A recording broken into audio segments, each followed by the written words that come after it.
Welcome back everyone. Today's video I'm going to be looking at the Books of Blood by Clive Barker. For those of you who don't know, the Books of Blood are an anthology series of short stories by Clive Barker, who is an author, director and screenwriter and one of the biggest people in horror and also fantasy. I've talked about his Books of Blood before on my channel, but that was only in a small review, so I didn't really get a chance to speak about individual stories in the book.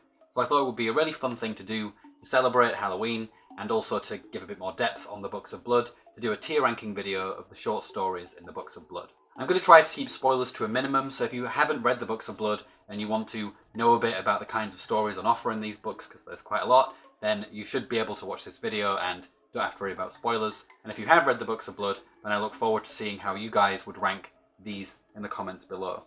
There are 29 stories in total, so that's quite a lot to get through, so hopefully this video won't be too long. But I have a beer and I have a lot of things to say, so let's get into it. Okay, starting off with a story that I don't particularly like much, and that is The Age of Desire. This is a story about an experiment that goes wrong. The scientists are working on this aphrodisiac to improve people's libidos. It goes wrong, people get insane libidos and things get a little bit crazy. It's kind of a fun story, it's silly, but it's just a little bit too over the top, and in comparison to some of the other comical stories on here, it's just not that good. So I'm actually going to put this in D. So not off to a good start, but don't worry, there are still some good stories to go. Okay, next we have Babels Children. Now this is kind of a weird story. It's a story about a woman, an adventurous woman who, I think she goes exploring somewhere and she comes across this facility, and there's some very interesting, eccentric old people in this facility, and she's now being kept there. She's not allowed to leave. And these old people try and encourage her to help them escape. It's quite a funny story. The characters are really funny in this one, but it's not particularly scary. But I do also like it. So as a horror story, I'm going to say it's not particularly good. But as an enjoyable kind of fun romp, it's pretty good. So I'm going to give this one a C. Next up we have one of my favourite Books of Blood. Not quite the best of the best, but a really good one. This is The Body Politic. Now this is a story about... this is a kind of body horror story in which people's hands are kind of sentient, and they decide to rebel against their owners. So that it's very bloody, you have hands chopping off hands and mutilation and all that kind of gory stuff. And I just like the concept. I think it's really funny. And I think there's some interesting political stuff in there as well, with the left and the right and the way that they engage with each other, mirroring, I think, politics. So this is a fun story. It's gory, it's scary and funny. So I'm going to give this an A. I'm not going to give it an S just because I think the characters in this one aren't that, they're not that impressive, but it's a really fun story and one of the best of the Books of Blood. Next up we have the title story, or almost title story, The Book of Blood. This has actually been made into a film twice, most recently on Hulu. I haven't seen that yet, but I'm kind of surprised that this gets made into a film, because as a short story, it's good, it's interesting, but at the same time, it just serves as a framing device, really, for the entire Books of Blood. And so, on its own, I don't think it's that impressive of a story. So I'm going to give it, I think... I'm going to give it a B, because I think in the context of the Books of Blood it works really well, but as a standalone story it's not so good. So it's going to sit nicely in the middle there. Next up we have another comedy story. This one is called Confession of a Pornographer's Shroud. This is about a kind of middle-class, down-on-his-luck man that gets involved with some pornographers and they backstab him and he dies. And this isn't too much of a spoiler, this happens right at the beginning of the story. And then he comes back as a ghost to get revenge. But the gimmick of this story is that he possesses a sheet, which is why the picture is a ghost in a sheet. So he's literally like a sheet that's a ghost killing people. So it's kind of funny, it's got a gimmick, but again, it's not the best of the best in terms of what the Books of Blood has to offer. So I think I'm going to give this one I'm going to give this one... I'll give it a C, because I think it again is a little bit too silly and not that scary. But it is a fun gimmick, the idea of a blanket actually being possessed by a ghost rather than just someone wearing it. It's kind of fun. Okay, now we have Down Satan. This is one of the shortest stories in the entire collection. I think it's only about 5 pages long, and despite being only 5 pages long, it's a really effective, creepy story. So if I remember rightly, the premise of this one is there's a guy who wants to become closer to God, but he can't find God, and so he thinks, well, what's the way to get God's attention? Well, I'll tell you what, I'll just build hell on earth. And he does. He builds this huge labyrinth, hell place, and it's basically a story about that and how creepy and scary it is. Now, there's not much of plot in this, but in terms of the atmosphere, and it's just one of the creepiest stories. And the fact that it's so effective in its creepiness, despite being 5 pages long, I think it's going to be the first S tier story, because I think I'm always impressed when short story writers can do a lot in a very little. And so when you get a really short story like this that does that, it proves how much of a good writer Clive Barker is, that he can do that. So yeah, this is the first S tier. Now we have another one that I really enjoy, and again, this one is called Dread. So this time we have kind of a mundane setting and university setting. There's a guy doing an ethics course, and he meets this older, mysterious guy who has this morbid obsession with dread, and that leads him to do some pretty sick and twisted experiments on 2 students that are associated with dread and fear. Now, I won't go into what those experiments are, but yeah, this is a really good, effective, just psychological horror at its best. I think it's probably one of my favourites overall, and there's also been a film made of it. The film it's a decent-ish film. I do think it does take some liberties with the plot and changes the ending in a way that I don't like, but it's worth watching if you do read these and you like Dread, which I think you will because it's one of the best ones. It's worth watching the film. But also, just again, a really good story, great psychological horror, and also at the very end, pretty terrifying climax. So yeah, a really good one there. Next up, we have another story that has been adapted into a film, and a very famous horror film that you might know, Candyman. The story isn't called Candyman, it's called The Forbidden, but it has the same plot that the Candyman film has, and again, this is going to go into S tier because it's just an amazing story about class issues. So this time we have a young woman doing a thesis, and it's on graffiti and kind of working class culture in the States. The film in America actually changes the context of this, but the book I think is set in England, and so it's more about council estates.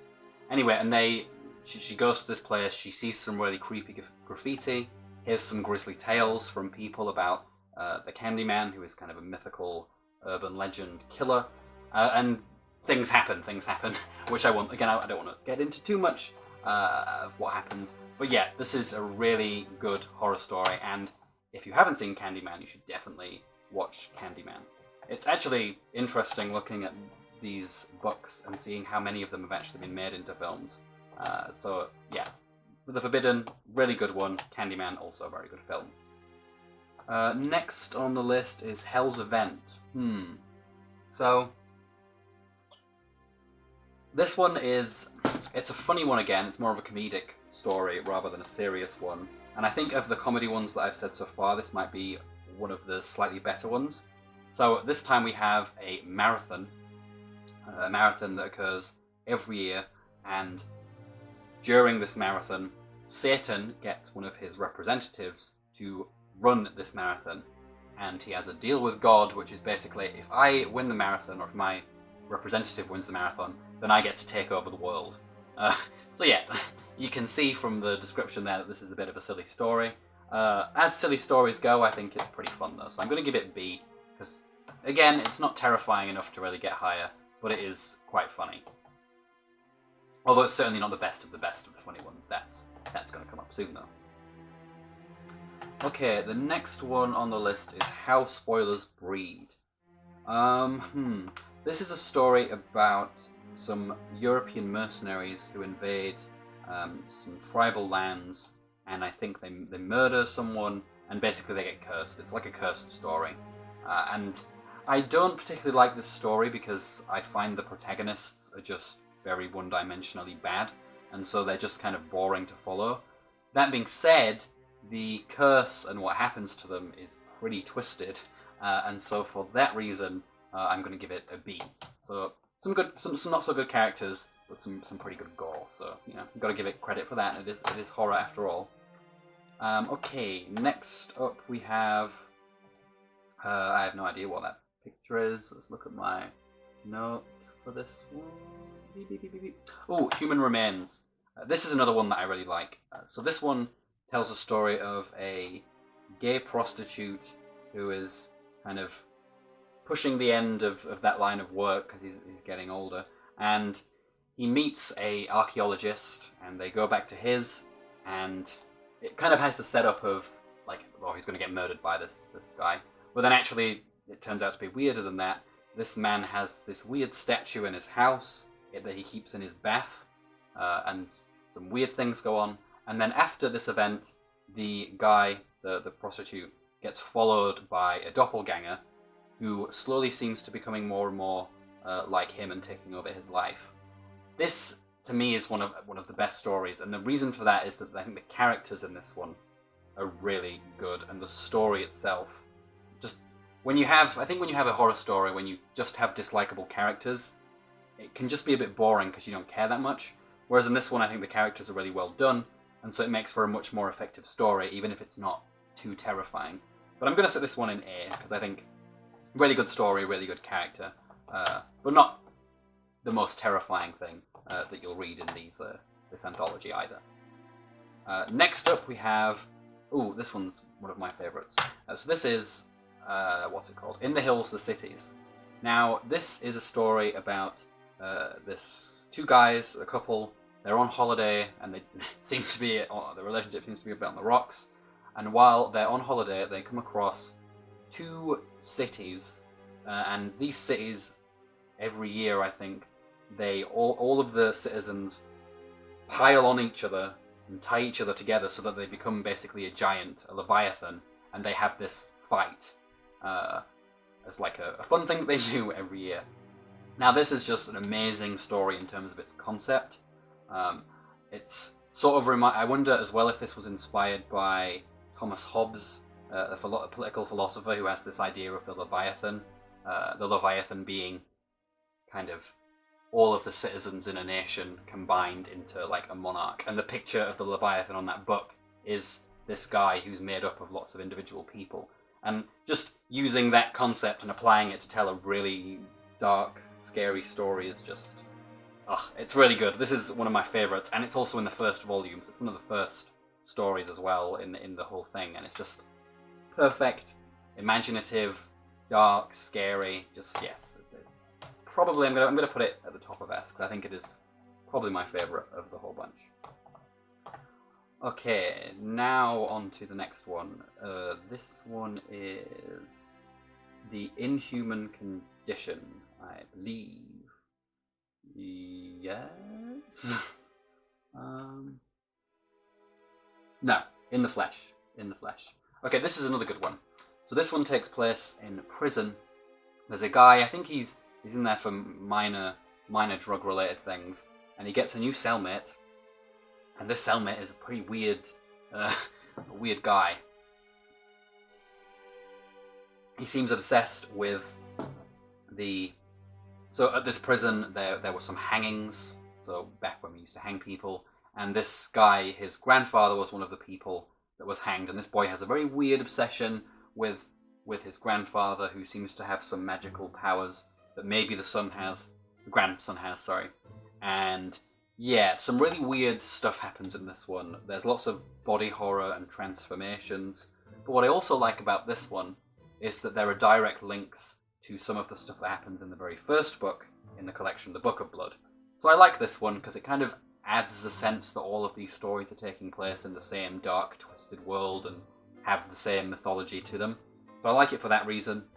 Also, I think the main characters, the guy who's in prison for drugs and the boy, they have a really nice relationship. It's complex, interesting characters. It's really scary. So I'm going to put this one in S. I think I think it's really good. So, yes.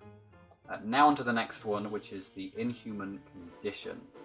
So this story actually reminds me a lot of another famous Clive Barker book / series of films, the Hellraiser films, because it has a similar thing. So, because it has a similar thing in that the Hellraiser films, you have this puzzle box, and the puzzle box releases demons, and it's a similar thing in this story, but instead of a puzzle box, it's like this collection of knots, and if you untie the knot, part of this monster comes out. And I really like the concept of that. However, it is also the concept that I think Clive does better in the Hellbound Heart / Hellraiser films. But it is still a good story as well, so I'm going to put it in A. I'm not going to put it in S because it's a concept that he does better later, but at the same time it's still a really good, good straight horror story. Next up we have Jacqueline S, Her Will and Testament. This is probably one of the most disgusting stories in terms of body horror. So Jacqueline S is an unhappily married woman who discovers one day that she can shape people's bodies with her mind, and she takes revenge on a lot of men that have done pretty bad things to her in her life, and it's pretty graphic and gruesome. I do like the body horror in this one. The only thing I don't like about this one is the character of Jacqueline S, because I don't find her particularly sympathetic, and I feel like Barker wants us to empathise with her.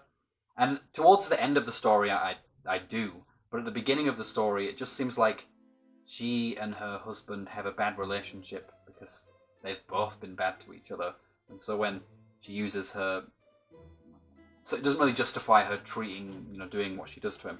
But at the same time, it's a really good scene, and it's really disgusting. So I'm going to put this in... I'm going to put this one in B. Because I do think the characterization of Jacqueline is not as good as it could have been. But at the same time, it does have some of the most gruesome, scary... there. So, you've got to give it points for that. Next, we have The Midnight Meat Train. This is another one that's been made into a film. And I think the film has the same name this time too, The Midnight Meat Train. So this is a story of a man in some murders that take place on the New York Underground. It seems that every night the train is stopping somewhere, and when the train comes back in the morning, there are some basically people who look like they've been butchered, and they're hanging from hooks, like you would see in a butcher's shop, or the back room. I don't fucking know. But so that kind of thing. This is one of the more famous stories, and it's also been made into a pretty good film. I actually did like the film of this when I watched it.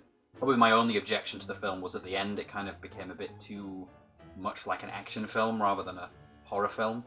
And they also use CGI blood, which, don't use CGI blood. I know it's cheaper, but it just looks, it looks so bad. But this is a really good horror story. So I'm going to put it in A. Not going to put it in S, because I think for something to go into S, you have to have good horror with good characters. And the characters in this one, they're people, but they're just kind of boring people. Not gonna go any higher than that. Okay, next one is... This is a weird one. This is called the Murders in the Rue Morgue, or the New Murders in the Rue Morgue. It's probably, again, it's not one that I like very much. It's basically about an orangutan pretending to be a human, but basically killing people, and a mystery around it. And I'm gonna put it in D. Not because I hate it or anything, but it's just kind of bland. It's not as interesting as some of the other stories. So yeah, D. On to the next one. So now we have Pig Blood Blues.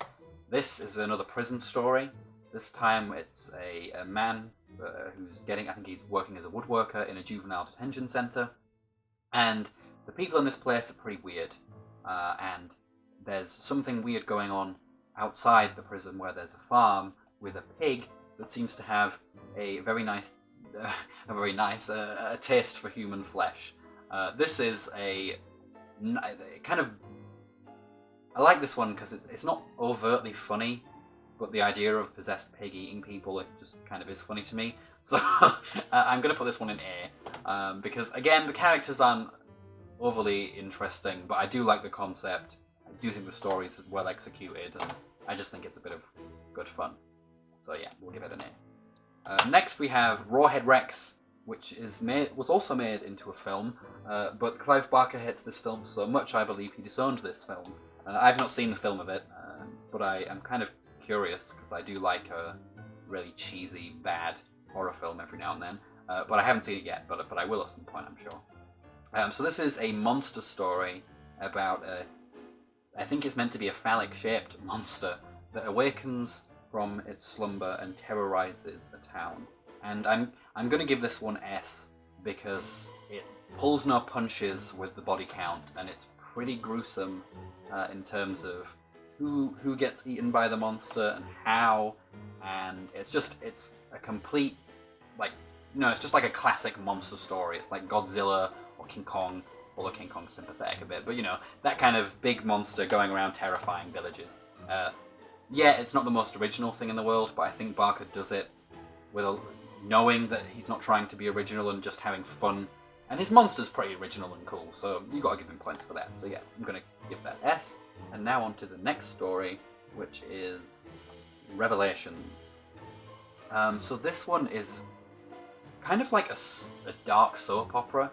So we have a preacher and his wife and the guy they're traveling with, and they seem to have a pretty bad marriage. The preacher is obsessed with religion and doing his speeches and doesn't really care about his wife all that much.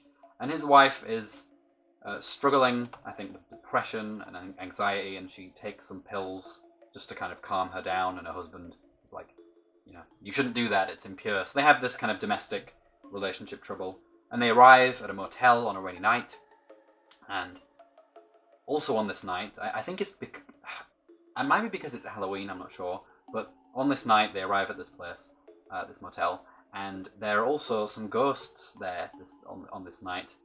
These two ghosts are another couple who had some marital issues. The guy cheated on his wife, and she took revenge by shooting him in the motel, and they have returned to the motel to basically fix their marriage in the afterlife. And so you have these two stories of marital disharmony kind of coming together, and I don't want to spoil things again, but like kind of melding together as the night goes on. And it's just great. What I like about this one is it's not overly terrifying, but it mixes really good characterization with horror and the supernatural. And so for that reason, I think I'm going to give this one I'm going to give it A, just because it's not one of my favourites, but it is probably one of the best in the A tier, if not the best, because the characterization is just really good. Now on to a less serious story again. This time we have In the Flesh. Not In the Flesh, we already had In the Flesh. This one's called Scapegoats. So this one is about a group of friends who are on a yacht, and the yacht ends up going away from where it's supposed to. They end up stranded on this island, deserted island, and they piss off some zombies, basically, and have to face the consequences for that. It's not the most exciting story, but the characters are kind of funny, and the story's kind of absurd. It's kind of, I'm going to put it in the C tier, because I think Barker does sometimes do comedy ones quite well, but this, again, it's not one of the best of that, so it's going to go in C. A fun concept, but not the most exciting of horror stories. Now on to a comedy horror that is probably one of the best of the comedy horror bunch, and that is Sex, Death, and Starshine. This is about a director at a theatre. They're putting on a production of Twelfth Night, the Shakespeare play, and it's the last time that they're going to do this because the place is going to be shut down because of this accountant man who's in charge of it wants to shut it down and demolish it so that he can make money off something else. And the theatre gets so they're about to do the play, and there's a leading star, an opera star, soap opera star, going to take on one of the lead roles. Now, she's great in soap opera, she's not great at Shakespeare, and there's some dead ghosts of actors come to the auditions, and they want one of their dead stars to take her place in the production of Twelfth Night. This is just a really fun story, and I love the ending of the story with what happens there. It's really dramatic and campy and silly, and the characterization, at least of the main guy, I think is just really good. And I quite like, I quite like theatre and stories and kind of comment on that kind of stuff. So I'm going to put this one in S. I think it might not have the same terror of all the other ones in S, but it is campy and fun, and I kind of like campy and fun horror, so we'll go with it. Next on the list we have The Skins of the Fathers. So this is a good horror story, although I think the best part about it is the end of it, which I don't want to spoil, because I think that when you just read the end and you see what's happening to these not very nice people, it's satisfying because they're not very nice people, but at the same time you sort of feel for them because their fate is just so not nice. Not so much gory in the way that some of the other stuff in this is, but it's more like just the idea of being in that situation. But I'm waffling, so I will put this one in B.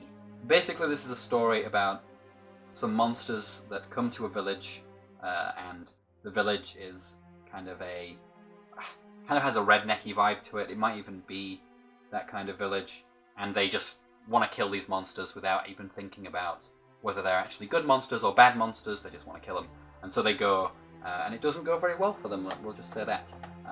But yeah, I'm going to give this a B because the ending scene is great, but the characterization is, again, it's just following bad people, so you're not that bothered when bad things happen to them, and the story just doesn't grab me as much as some of the other ones does. Okay, now on to a drink and then the next one.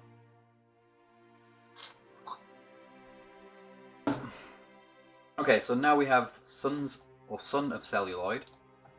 This is a bizarre but good one. So this time we have the story of a man, he's a criminal. He gets shot and dies in the opening bit of the story, so not a spoiler. And he has this cancerous tumor thing that somehow grows and becomes possessed or possesses the theatre and the kind of people on the screen, so the actors. That's why we've got a picture of Marilyn Monroe with blood coming out of her eye here. And this tumor basically starts possessing humans and killing people, but using the bodies of like dead actors to do it. So it's a pretty weird story, but it's also a pretty good story. Is it one of the best ones? No, but it's a pretty good story, and I'd love to see a film of that because I think it's a cool concept, or at least a TV show of it. I think would be really cool. Okay, now on to the very last story in the Books of Blood, which is The Last Illusion.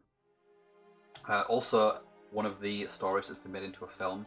I think this film is called The Lord of the Illusions, or something like that. I'm not sure, or The Illusionist, I don't know. Not The Illusionist, that's different though. But yeah, this is a really good way to end the Books of Blood. And what I like about this story is it kind of shows you where Barker's going to go in the future, because it's less horror and more fantasy. So we have a detective, a supernatural detective called Harry D'Amour, who's called upon by the wife of this magician that's just died in mysterious circumstances, and he's to investigate and assist.